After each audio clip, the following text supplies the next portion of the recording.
Hello friends, welcome to your comfort classes और स्वागत है आपका तमिलनाडु बोर्ड की हिस्ट्री जो हम 11th क्लास की कवर कर रहे हैं। आज उसका लेसन 3 जो कि हमारा क्या है, वैदिक कल्चर या वेद संस्कृति जो थी उसके बारे में जो है हम डिटेल्ड एनालिसिस करेंगे।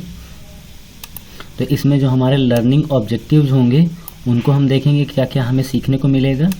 तो the original home of the Aryans, तो जो आर्य थे उनका निवास स्थान क्या था या उनका जो ओरिजिनल वो कहाँ से संबंध रखते थे उनके बारे में हम पढ़ेंगे। और फिर जो अगला जो इसके बाद का टॉपिक होगा द वैदिक लिटरेचर एंड देयर इम्पोर्टेंस, यानी कि जो आर्य संस्कृति थी या वैदिक काल की जो संस्कृति थी और उसका क्या महत्व पड़ता है आज के समाज में और हमारे इस पेपर के हिसाब से, तो उसको हम देखेंगे।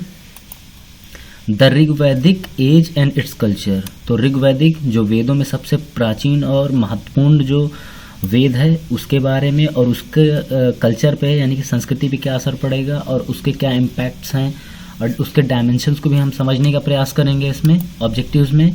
और फाइनली जो हमारा चौथा टॉपिक होगा वो है लेटर वैदिक एज एंड इट्स कल्चर, यानी कि उत्तर वैदिक का जो युग आएगा उसके बारे में पढ़ेंगे और उसकी जो संस्कृति थी या उसका जो कल्चर था, सारे जो उसके एस्पेक्ट्स हैं उनको भी हम इसमें कवर करेंगे। तो चलिए शुरू करते हैं। तो हमारा जो सेकंड चैप्टर था जिसमें हमने हड़प्पा सभ्यता के बारे में पढ़ा कि वो आखिरी जो उसके पॉइंट्स थे कि हड़प्पा सभ्यता जो है किस तरीके से डिक्लाइन करती है 15वीं BC के पास जो है, यानी कि किस तरीके से उसका पतन होता है। Consequently their economic and administrative system had slowly declined, और उसी के साथ क्या क्या होता है कि उनकी जो आर्थिकी और जो प्रशासन का जो तरीका होता है वो भी क्या होता है, वो भी नष्ट हो जाता है, खत्म हो जाता है। Around this period the speakers of Indo Aryan language, तो इसी काल में जो इंडो आर्यन यानी कि भारतीय आर्यन जो भाषा को बोलने वाले हैं और Sanskrit enter the north waste India, यानी कि जो उत्तर पश्चिम भारत है उसमें ये लोग प्रवेश करते हैं द इंडो ईरानियन रीजन से। तो जो ये इंडो ईरानियन रीजन है, इंडो ईरानियन रीजन से मतलब समझिए जो मेसोपोटामिया वाला जो एरिया है, खास करके ईरान और सीरिया और इराक का जो अपर जो पार्ट है उससे ये लोग क्या करते हैं, वहाँ से ये लोग आते हैं और इंटर करते हैं। Initially they would have come in small numbers through the passes in the north western mountains, तो जो उत्तर पश्चिमी जो पहाड़ी है बहुत ही कम संख्या में जो है ये लोग वहाँ पर आते हैं। Their initial settlements were in the valleys of the north west and the plains of the Punjab, और इनका जो शुरुआती जहाँ पर ये बसना शुरू करते हैं, ये देखिए यहाँ पे क्या लिखा हुआ है, इनिशियल सेटलमेंट, यानी कि जो शुरुआती जो इनकी रहने की जो जहाँ पर परिस्थितियाँ हैं जहाँ पर ये अपने आप को सेटल करते हैं वो क्या है, उत्तर पश्चिम की जो है कुछ घाटियाँ हैं और जो प्लेन पंजाब है यानी कि जो पंजाब का कुछ मैदानी भाग है, तो वहाँ पर ये क्या करते हैं, अपने आप को सेटल करते हैं या वहाँ पर रहना शुरू करते हैं। Later they moved into Indo Gangetic plants, और उसके बाद इंडो गंजेटिक प्लांट्स से क्या मतलब समझते हैं, जो उत्तर भारत का खास करके ये गंगा का जो मैदानी दोआबा क्षेत्र है, खास करके बिहार, उत्तर प्रदेश और उत्तर प्रदेश का भी पश्चिमी इलाका, खास करके जैसे कि हरियाणा और राजस्थान का पश्चिमी और राजस्थान का पूर्वी जो एक तरीके कन्वर्जेंस क्रिएट करता है, तो यही इलाका क्या कहलाता है, इंडो गंजेटिक प्लेन्स कहलाता है। As they were mainly a cattle keeping people, और ये लोग क्या थे, अगर इनको बहुत ध्यान से देखा जाए तो ये आर्यन लोग क्या थे, ये पूरी तरीके से पशुपालन करने वाले और कैटल कीपिंग जानवर थे, यानी कि पशुओं में इनका इंटरेस्ट काफ़ी था। They were mainly in search of pastures, और ज़्यादातर जो चारागाह होते हैं उनकी खोज में रहते थे।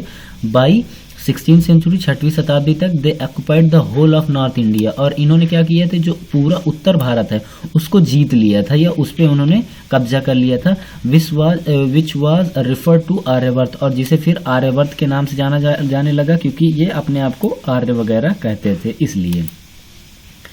The period between 500 BC and 600 BC में divided into the early Vedic period, तो 1500 BC से 600 BC के जो बीच का जो पीरियड है उसको किसमें जो है बांटा गया, उसको बांटा गया वो अर्ली वैदिक जो प्रारंभिक जो वैदिक जो एज था या काल था या जिसे ऋग वैदिक पीरियड भी कहा जाता है, यानी कि ऋग्वेद का जो काल कहा जाता है, तो उसमें इसको डिवाइड किया गया 1500 बीसी से 600 में डिवाइड जो है अर्ली जो है उसका कितने दिया गया है 1500 से 1000 बीसी में, यानी कि 1500 से 1000 बीसी के बीच में जो है जो प्रारंभिक जो वैदिक युग था या ऋग्वैदिक युग जिसे कहा जाता है वो टाइम था। और बाद वाला जो टाइम था जिसको जो है लेटर वैदिक पीरियड के नाम से जाना जाता है वो क्या है 1000 बीसी से 600 बीसी तक का जो टाइम है उसको कहा जाता है। ये देखिए 600 बीसी तक का टाइम क्या है उत्तर वैदिक काल को कहा जाता है। अब हम लोग अगला टॉपिक देखते हैं इसी के तहत, जिसमें क्या है कि ओरिजिनल होम ऑफ ये देखिए ओरिजिनल होम ऑफ आर्यंस, यानी कि आर्यों का जो ओरिजिनल जो स्थान है जहाँ पर से वो लोग आए हुए थे उनके बारे में जो कई जो थॉट्स हैं या फिलॉसफीज हैं उनको भी समझने का हम प्रयास करेंगे। The original home of the Aryans is a debatable question and there are several views. तो क्या है कि जो इनका जो मूल स्थान है आर्यों का उसके बारे में क्या ये एक तरीके का डिबेटेबल क्वेश्चन है, ये एक बहस का मुद्दा है, बहस का सवाल है और इसको लेके जो है बहुत अलग अलग लोगों की अलग अलग राय हैं। कई जो हैं जो रिसर्च स्कॉलर्स थे उन्होंने अपनी अपनी राय दी है। Different scholars have identified different places, और जो जितने भी ज़्यादा जो अलग अलग स्कॉलर्स हैं उन्होंने क्या किया है इसके लिए अलग अलग जगहें भी चुनी हैं। तो वो स्थान कौन कौन से हैं, वो स्थान है कि they include the Arctic region, इसमें से जो है आर्कटिक रीजन को भी जो है उन्होंने चूज किया है। जो बाल गंगाधर तिलक थे उनका मानना था कि ये जो आर्य थे ये आर्कटिक रीजन से आए हुए हैं, इनके रहन सहन और पशु प्रेम और इनकी त्वचा वगैरह का जिस हिसाब से मामला था तो ये जो है आर्कटिक रीजन वगैरह से आई है, जैसे कि स्कैंडिनेवियाई जो क्षेत्र होते हैं फिनलैंड, नॉर्वे, तो इन सारी जगहों से इनका संबंध था। कुछ लोगों का मानना था कि इनका जो है जर्मनी से है, क्योंकि क्या है कि जर्मनी में जो है नार्डिक जो कि मैक्स मूलर ने जो अपनी जो थ्योरी दी थी उस थ्योरी के हिसाब से जो आर्यों का जो मेन या बर्थ प्लेस था वो कौन सा था, वो जर्मनी थी। ठीक है, सेंट्रल एशिया से भी कुछ फिलोसफर्स मानते हैं कि सेंट्रल एशिया से ये लोग आए हैं, और जो सबसे जो प्रॉपर तरीके से जिसे जो है एज एग्जाम्पल माना जाता है कि आर्यंस जो हैं इसी जगह से संबंध रखते रहे होंगे, तो वो क्या था, सेंट्रल एशिया था।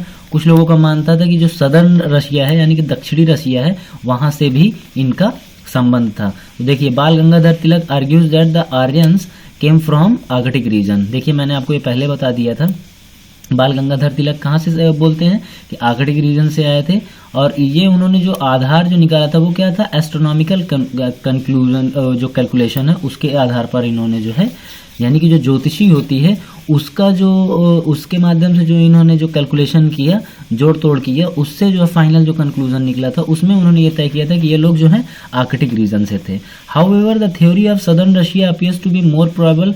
तो जो इसमें जो सबसे जो मतलब कि सही जो थॉट माने जा रहे हैं वो क्या है कि जो दक्षिणी रसिया है वहाँ वाला जो विचार है वो सबसे सटीक है। इतिहासकारों ने भी इसी को सबसे ज़्यादा प्रेफरेंस दी है। From there the Aryans move to different parts of Asia, और यही जगह से जो है क्या है कि आर्यंस जो हैं कई अलग अलग जगहों पर, खास करके जैसे कि डिफरेंट पार्ट्स ऑफ एशिया और यूरोप में जो है फैले हैं। They entered India into 15 BC, वो 1500 बीसी, तो 1500 बीसी में उन्होंने जो है इंडिया में प्रवेश किया and came to be known as the Indo Aryan, और इन्हें जो है इंडो आर्यन के नाम से जाना जाता है। They spoke the Indo Aryan language Sanskrit, और ये जो है जो इंडो आर्यन जो लैंग्वेज थी संस्कृत उसको जो है ये अपने भाषा के तौर पर प्रयोग करते थे, उसको बोलचाल में लेते थे। अब इनका लिटरेचर देखते हैं हम, वैदिक लिटरेचर। तो वैदिक साहित्य जो है द वर्ड वेदा, ठीक है, Veda is derived from the root vid.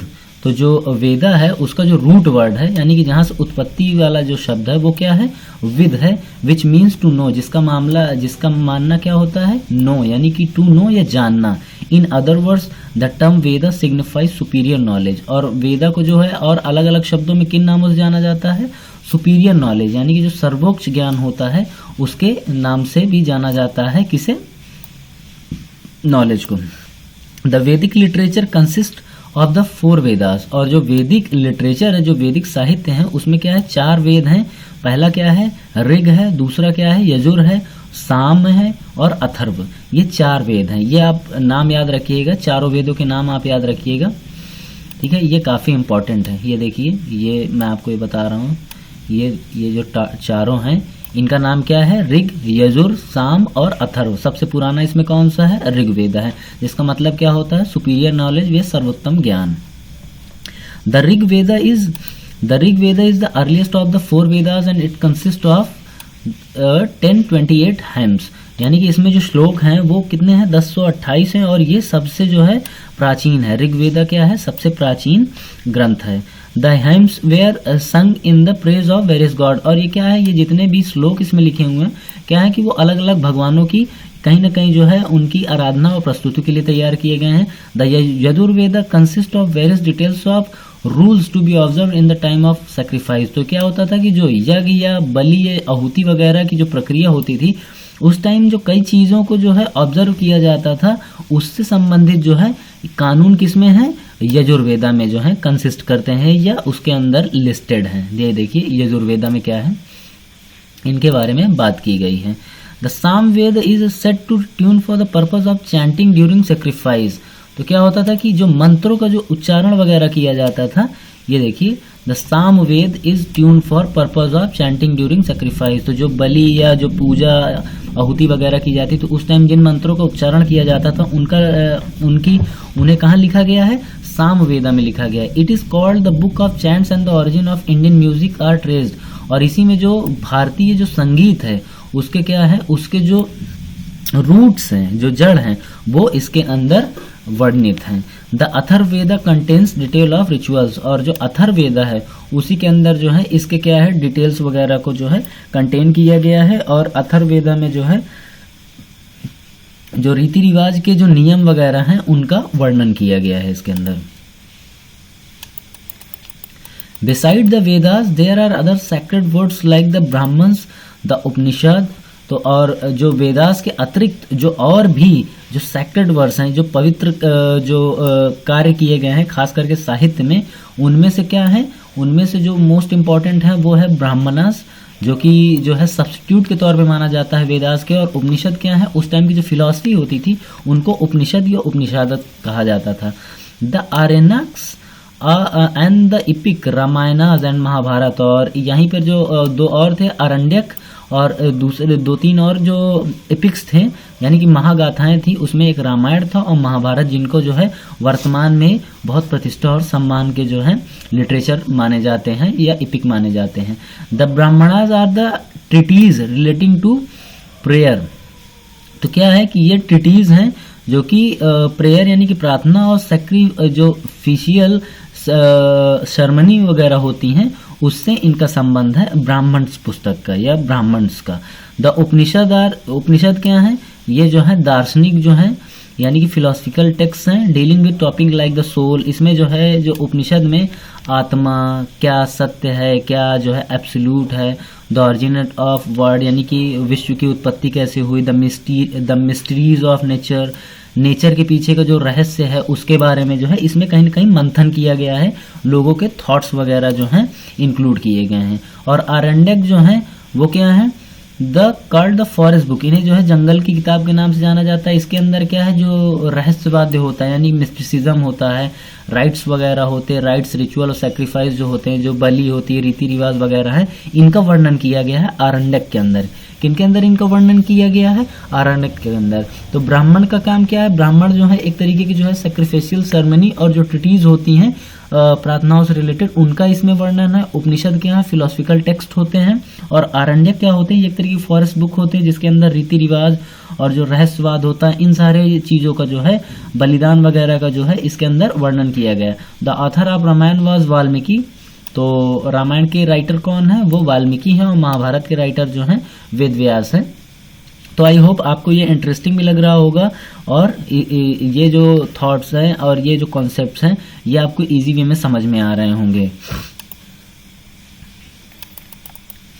तो ऋग्वेद एज और अब जो है हम प्रॉपरली जो है ऋग्वेद और अर्ली वैदिक पीरियड के बारे में जो है जो प्रारंभिक वैदिक युग है उसके बारे में अब पढ़ते हैं। ऋग्वेदिक युग तो ये कितना था? 1500 से 1000 के बीच में। During the Rigvedic period the Aryans were mostly confined to the Indus region. तो जो ऋग्वैदिक का जो प्रारंभिक एज था उसमें क्या है, ज़्यादातर लोग जो हैं जो इंडस रीजन है यानी सिंधु घाटी या सिंधु वैली के जो क्षेत्र है उसी में ज़्यादातर लोग निवास कर रहे हैं। द ऋग्वेदा रिफर्स टू सप्त सिंधु, तो ऋग्वेदा को जो है नॉर्मली जो है सप्त सिंधु या सात नदियों का जो है जो मिलन होता है उस क्षेत्र के नाम से जाना जाता है, और इन्हें जो है 7 नदियों के नाम से या सप्त सिंधु नदियों के नाम से जाना जाता है।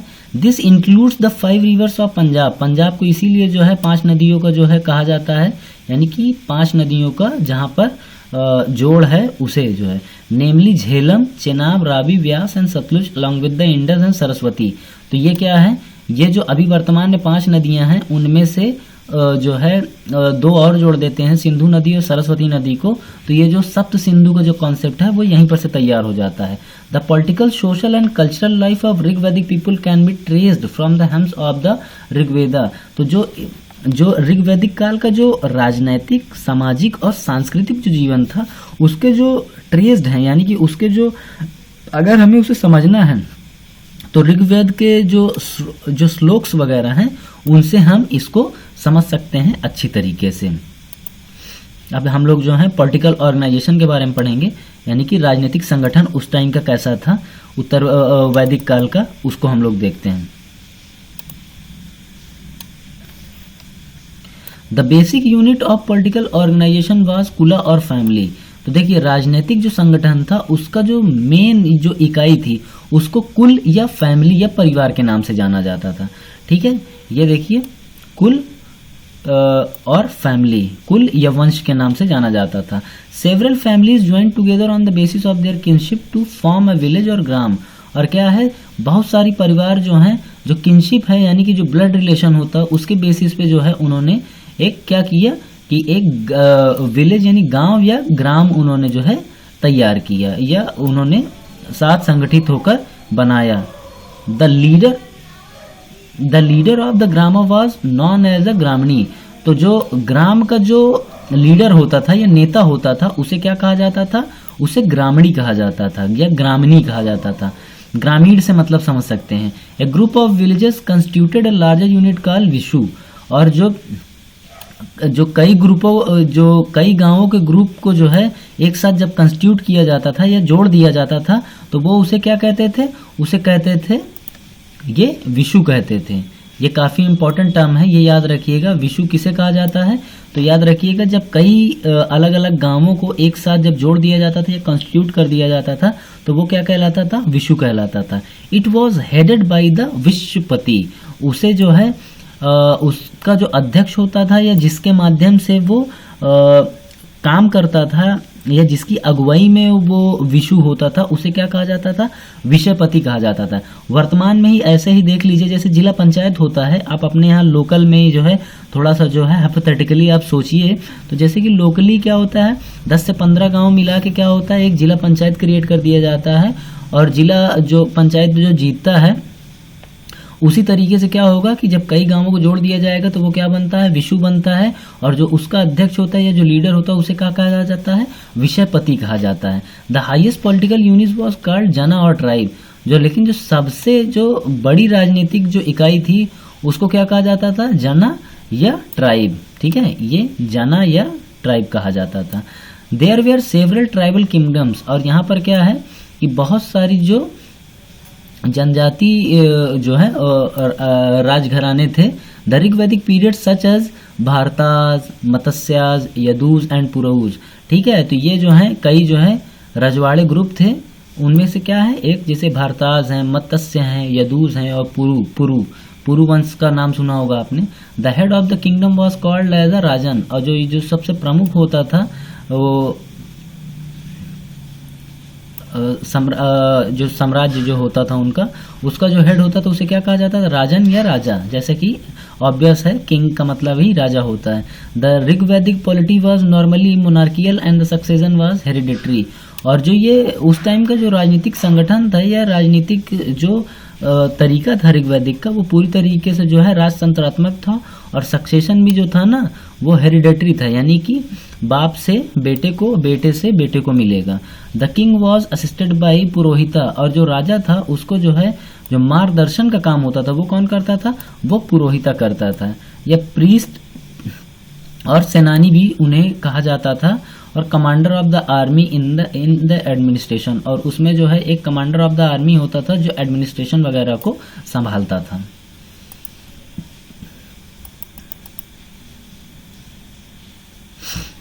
तो द किंग वाज, ये मैंने आपको बता दिया। देखिए there were two popular bodies called the sabha and samiti. यहाँ पर जो है दो बहुत ही इंपॉर्टेंट ग्रुप थे या संगठन थे जिनको नाम से जाना जाता था, क्या, सभा और समिति के नाम से। ये आप इंपॉर्टेंट है, ये याद रखिएगा। The former seems to have been a council of elders and the latter. तो जो द फॉर्मर सीम्स टू, इसमें क्या होता था, जो एल्डर्स और लेटर लोग होते थे उनका क्या होता था, एक तरीके की जनरल असेंबली वगैरह होती थी, और उसके माध्यम से क्या होता था, कोई मसले पे फैसला लेना है तो सारे लोग क्या करते थे, पहले डिस्कस करते थे, फिर उसके बाद उस पर वोटिंग वगैरह करा के फिर फाइनल डिसीजन वगैरह लिए जाते थे। अब जो है हम पॉलिटिकल देख चुके हैं, अब हम सामाजिक लाइफ देखेंगे, सोशल। ये देखिए सोशल जीवन के बारे में अब देखेंगे, यानी सामाजिक जीवन के बारे में। The Rigvedic society was patriarchal. तो देखिए ये सबसे इंपॉर्टेंट चीज है, पैट्रियार्कल था यानी कि पितृसत्तात्मक था। यहाँ पर से बाप का जो सरनेम होता था उसको ही जो है बेटा अक्वायर करता था, बेटे को भी मिलता था। The basic unit of society was family और ग्राहम। तो जो परिवार का जो सबसे जो बेसिक यूनिट था उसे क्या कहा जाता था, ग्राहम या फैमिली कहा जाता था। The head of the family was known as the grihapati. और जो परिवार का जो मुखिया होता था उसे क्या कहा जाता था, गृहपति कहा जाता था। मोनोगामी वाज जनरली प्रैक्टिस्ड। और जो ऋग्वैदिक काल था इसमें क्या है कि मोनोगामी जो सिस्टम होता है, मोनोगामी का मतलब क्या होता है, देखिए जहां पर पॉली लिखा हो उसका मतलब क्या होता है, जो एक व्यक्ति होता है वो कई विवाह कर सकेगा। मोनो का मतलब क्या होता है, एक, और गैमी का मतलब होता है विवाह, यानी कि एक पत्नी जो प्रथा की व्यवस्था होती है उसे मोनोगैमी कहा जाता है। तो monogamy was generally existed while polygamy was prevalent among the royal and normal family. कोई अगर आपसे ये बोले कि ऋग्वैदिक काल में जो है पॉलीगैमी की व्यवस्था नहीं थी, यानी कि बहुपत्नी की जो है व्यवस्था नहीं थी, तो ऐसा नहीं है। The prevalent was prevalent among the royal and noble families. तो जो उच्च परिवार थे, जो रजवाड़े लोग थे, वो लोग जो है पॉलीगैमी की प्रथा में विश्वास रखते थे। The wife took care of the household and participated in all the major ceremonies. तो जितने भी बड़ी बड़ी जो गतिविधियां होती थी उसमें क्या होता था कि पत्नी जो है पार्टिसिपेट करती थी, और जो जितना भी घर वगैरह का जो काम होता था वो पत्नी ही देखती थी। अब आगे देखते हैं, women were given equal opportunities. और इसमें जो सबसे इंपॉर्टेंट एक चीज ये भी आप याद रखिएगा कि क्या है, महिलाओं को इक्वल अपॉर्चुनिटीज जो देती थी, यानी कि समानता के जो है अवसर उन्हें प्राप्त थे as man for their spiritual and intellectual development. और उन्हें जो है जो ये स्पिरिचुअल होता है, धार्मिक, और जो इंटेलेक्चुअल होता है, बौद्धिक जो होता है, विकास के लिए उन्हें जो है समान जो है उन्हें मौके दिए जाते थे। There were women's poets like. और उस टाइम की जो है कई जो हैं जो पोइट्स वुमेन हैं, यानी कि संगीत गाने वाली जो महिलाएं हैं या राइटर्स थी या कवित्री थी, उसमें कई जो है पॉपुलर हुई थी, जिसमें से एक नाम है अपाला नाम है, विश्ववारा है, घोषा है, लोकमुद्रा है। ये जो है ऋग्वैदिक पीरियड की जो है बहुत ही एमिनेंट पर्सनालिटी पोइट्रीज रही हैं, यानी कि पोइट गाने जो गीत गाने वाली ये महिलाएं रही हैं। तो ये नाम याद रखिएगा आप, एक का नाम क्या है, अपाला है, और ये नाम है विश्ववारा, और ये नाम है घोषा और लोकमुद्रा। ठीक है, ये नाम है। Women could even attend the popular assemblies. और महिलाएं जो होती हैं, जो सभाएं वगैरह होती थी, उसमें भी क्या करती थी, पार्टिसिपेट करती थी। तो यहाँ पर जो है डायरेक्ट क्वेश्चन आ जाता है कि अगर जैसे कि ऋग्वैदिक काल में वुमेन सिचुएशन पे जो है मेंस राइटिंग के लिए भी, और नॉर्मली जो प्रीलिम्स के क्वेश्चंस होते हैं उसमें डायरेक्ट पूछा जा सकता है कि वुमेन्स के क्या राइट्स थे, या उन्हें इक्वल अपॉर्चुनिटीज वगैरह मिलती थी या नहीं मिलती थी।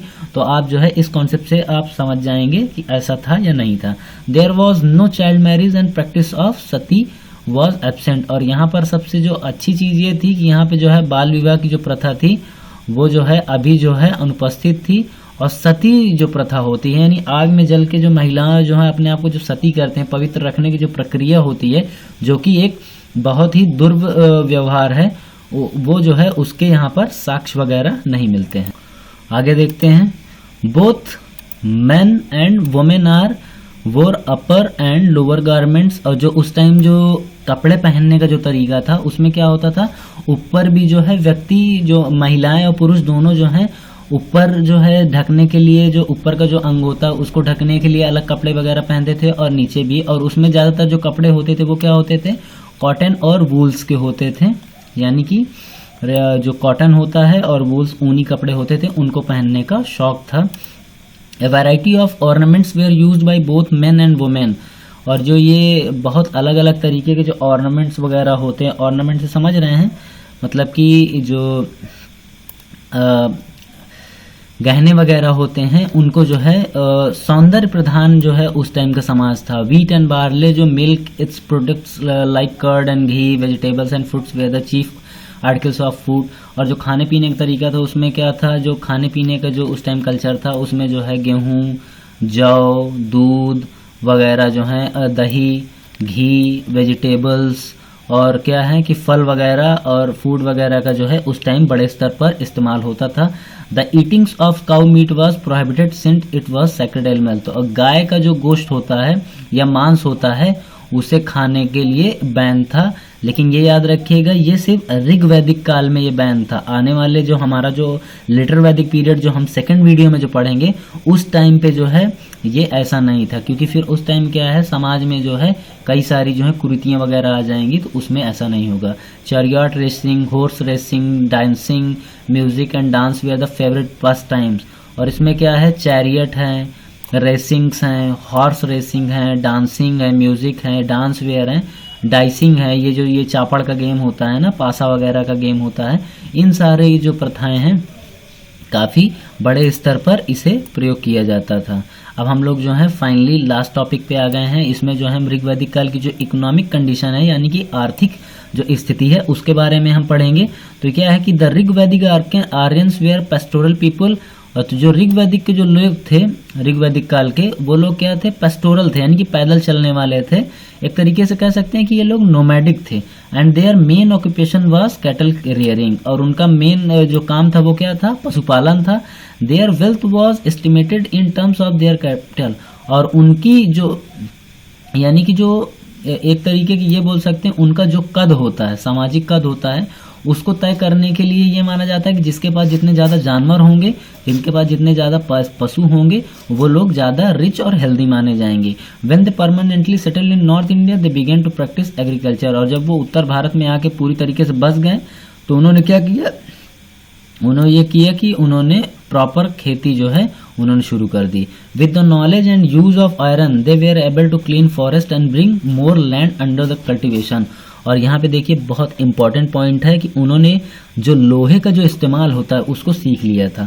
और लोहे का इस्तेमाल सीखने के बाद जो सबसे कॉमन चीज़ क्या है कि उन्होंने जंगल को साफ किया, खेतों की जो है उन्होंने बड़े स्तर पर खेती करनी शुरू की और उसकी जुताई वगैरह जो है उन्होंने लोहे से बड़ा तेज से काम शुरू किया। लेकिन ये याद रखिए कि जो ऋग वैदिक काल था वो पूरी तरीके से ग्रामीण समाज था। देखिए क्योंकि यहाँ पे जो है कैटल रेयरिंग, प्रैक्टिसिंग एग्रीकल्चर और कल्टीवेशन है, स्टार्टिंग रिहेबिलिटेशन है, यानी कि शुरुआती रहन सहन का जो है सेटलमेंट का सिस्टम इनका शुरू होता है। Carpentry was another important profession and the availability of wood from the forest cleared made the profession profitable. तो ये जो बढ़ईगिरी का जो काम होता है ये जो है बड़े स्तर पर जो है इसमें शुरू किया गया था। ये इम्पॉर्टेंट है, ये देख लीजिएगा आप।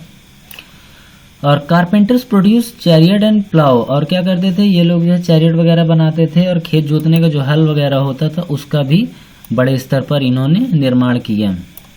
Workers in metal made a variety of articles with copper. और क्या है, धातु की जो है खोज हो जाने की वजह से उसके बाद क्या है इन्होंने जो है कॉपर, ब्रॉन्ज, आयरन वगैरह का जो है बड़े स्तर पर इस्तेमाल भी किया। Spinning was another important occupation. Spinning जो होता है ना, जो धागे वगैरह को जो काटने वगैरह का तरीका जो होता है, cotton and woollen fabrics were. और इससे क्या है, इसमें जो है वेरिएशन बढ़ गया कॉटन और वूलन के कपड़े वगैरह बनाने में। गोल्ड स्मिथ जो हैं वे are active in making ornaments, और क्या है जो सुनार वगैरह हैं उन्होंने क्या है जेवर और जो सौंदर्य प्रधान जो वस्तुएं होते हैं महिलाओं के लिए बड़े स्तर पर बनाना शुरू किया और इसमें वेरिएशन आने लगा।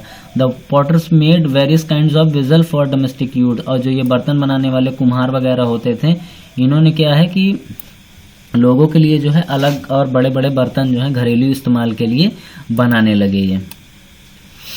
Trade was another economic activity and river serve as a important, और यहाँ पे जो है व्यापार वगैरह भी होता था। उसका जो मेन जो काम था, एक्टिविटी का जो केंद्र था वो क्या था, नदियाँ थी जिनके माध्यम से ये व्यापार वगैरह करते थे। Trade was conducted on barter system, और जो उस टाइम का जो ट्रेड था वो किस पे आधारित था, वो बार्टर सिस्टम पे था, यानी कि लेन देन के आधार पर था। बार्टर सिस्टम मैं आपको एक्सप्लेन कर देता हूँ। बार्टर सिस्टम ऐसा है जैसे आपके पास 1 किलो गेहूं है और आपको जो है एक किलो घी चाहिए, तो आप जो है अपना 1 किलो घी सामने वाले ज़रूरतमंद व्यक्ति को देंगे और वो आपको जो है, तो इसमें क्या होती है, इसमें कीमत जो है मायने नहीं रखती है, इसमें जो है सामान की क्वांटिटी से ही मतलब होता है। इन द लेटर टाइम्स, और फिर बाद में जो है gold coins called nishka were used as media of exchange in large transaction, और यहाँ पे जो है मुद्रा के जो है प्रयोग करने के जो कुछ साक्ष्य मिलते हैं उसमें से जो एक है कि सोने के सिक्के को जो है उस टाइम कहा जाता था, उस टाइम उसे जो है निश्क कहा जाता था। ये देखिए यहाँ पर क्या लिखा है, निश्क कहा जाता था, और इसी से जो है जो लेन देन की प्रक्रिया होती थी उसको ही बढ़ावा भी मिला। तो अब हम लोग जो है फाइनली जो है लास्ट टॉपिक है धर्म के बारे में, जो धार्मिक पक्ष है ऋग्वैदिक काल का उसको हम देखते हैं। Rigvedic Aryans worship the natural forces, और ऋग्वैदिक लोग जो थे जो प्राकृतिक जो ताकतें होती हैं यानी प्राकृतिक जो तत्व होते हैं उनकी ये लोग पूजा करते हैं, जैसे पृथ्वी माता की, फायर आग की, विंड हवा की ये लोग पूजा करते थे। ये देखिए हवा की पूजा करते थे। रेन एंड थंडर, वर्षा और तूफान वगैरह की ये लोग पूजा करते थे। They personified these natural forces into many gods and worship, और इसी का जो है इन्होंने क्या किया कि व्यक्तिकरण कर दिया इन सारे तत्वों का भगवान, और उसे फिर पूजा करने लगे। द इम्पोर्टेंट ऋग्वैदिक गॉड्स वेयर पृथ्वी, और उस टाइम के जो सबसे इम्पोर्टेंट जो देवी देवता थे उसमें कौन से थे, पृथ्वी थे जिसे अर्थ कहा जाता है, अग्नि, आग, फायर, वायु, विंड, वरुण, रेन, इन सब की जो है पूजा होती थी बड़े स्तर पर। और इंद्र की भी पूजा होती थी जिसे ये लोग क्या बोलते थे, थंडर बोलते हैं, यानी कि तूफान का देवता भी बोलते थे ये लोग। ये देखिए किसे, इंद्र को। Indra was the most popular among them during the early Vedic period, जो तो प्रारंभिक जो ऋग्वैदिक जो काल था या प्रारंभिक जो वैदिक पीरियड था, काल था, जो कि 1000 से ये 1500 से 1000 के बीच में था। तो उसमें जो सबसे पॉपुलर जो देवता रहे वो कौन थे, इंद्र, जिन्हें पुरंदर भी कहा जाता है, थंडर जो है यानी कि तूफान का देवता वगैरह भी कहा जाता है।